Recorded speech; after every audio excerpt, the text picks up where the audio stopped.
الاجتهاد وحده ما يكفي، ولهذا سبب ناس تتعب وما تنجح. وإذا دائما تسمع شد حيلك، اجتهد، تعبك ما راح يروح حدر، أحب أقول لك الحقيقة اللي ممكن تزعلك شوية، وهذا الحكي نص حقيقة بس. إيه، الاجتهاد مهم بس مو كل شيء. الموضوع مش قد تتعب، الموضوع شلون تنجح وشلون توصل. خلنا نحكيها بصراحة، لأن أكو شيء إذا ما فهمته راح تتعب أو تتعب أو تتعب أكثر وتبقى واقف بمكانك. وإذا كملت الفيديو للنهاية راح تكتشف شنو هذا الشيء وليش هو مفتاح النجاح الحقيقي. من احنا وصغار نسمع إذا تتعب تنجح، اقرأ هواي واشتغل هواي، استمر راح توصل. بس خلينا نتوقف لحظة ونسأل سؤال، ليش هواي ناس حياتهم كلها تعب وما وصلوا؟ ليش نشوف ناس يشتغلون من الصبح لليل فأصبحتهم غرقانين بالدين ولا حياتهم مترفة ولا متطورين مثل بقية العالم، مع العلم انه هو يشتغل من الصبح لليل؟ السبب بسيط، الدنيا ما تمشي بالكمية، تمشي بالجودة. يعني مو مهم ايش قد تشتغل، المهم شلون تشتغل. اللي يشتغل 10 ساعات بدون وعي أقل تأثيرا من اللي يشتغل 3 ساعات وهو يعرف شنو جاي يسوي وشنو هدفه وشلون يستخدم كل دقيقة ويستثمرها بالصح. اكو نوعين من التعب، التعب الذكي والتعب اللي على الفاضي. تتعب كل يوم، تطبق وتنفذ وتلهث، بس ماكو خطة، ماكو تفكير، ماكو مراجعة. ايش راح يصير؟ تتعب بس تبقى تدور بمكانك.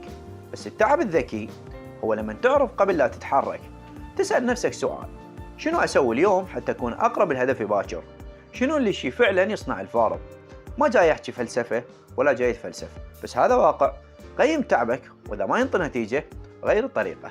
المشكلة مو بالتعب، المشكلة إنك جاي تمشي بدون خريطة، تشتغل وتركض وتلهث بس ما تعرف وين رايح، وهيش راح تتخلبط عندك الأمور وتتأخر وتعيش بإحباط دائم. اللي ينجح مو أكثر واحد يشتغل، اللي ينجح هو أكثر واحد يعرف يرتب نفسه، أهدافه واضحة، خطواته مرتبة، عارف شنو يسوي وش راح يترك. مرات السر مو بالشغل، السر بالترتيب، لأن العشوائية تقتل التعب بدون ما تحس. خلنا نحكي بصراحة، إذا شغلك كلش مرتب وأنت تعبت عليه بس ما حد شافه، شنو راح تستفاد؟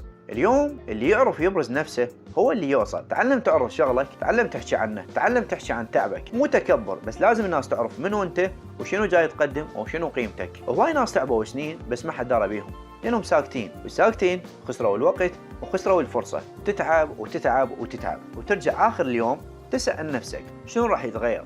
إذا كل يوم يشبه البارحة فأنت ما جاي تتطور، أنت جاي تكرر، والتكرار بدون تحديث هذا دوران مو تقدم. الدنيا تتغير والسوق يتغير وحتى نفسك لازم تتغير. تعلم شيء جديد، جرب فكرة مختلفة، طور نفسك كل فترة. وإذا قلت ما عندي وقت، قلل التعب الزايد واستثمر تطوير نفسك، مو تكرر التعب القديم. الاجتهاد مطلوب، بس الاجتهاد بدون تفكير ما راح يوصلك كل شيء. لا تمشي عمياوي، فكر كل يوم شنو جاي أقدم، شلون أقدر أكون الأفضل، وشنو المفروض أغيره.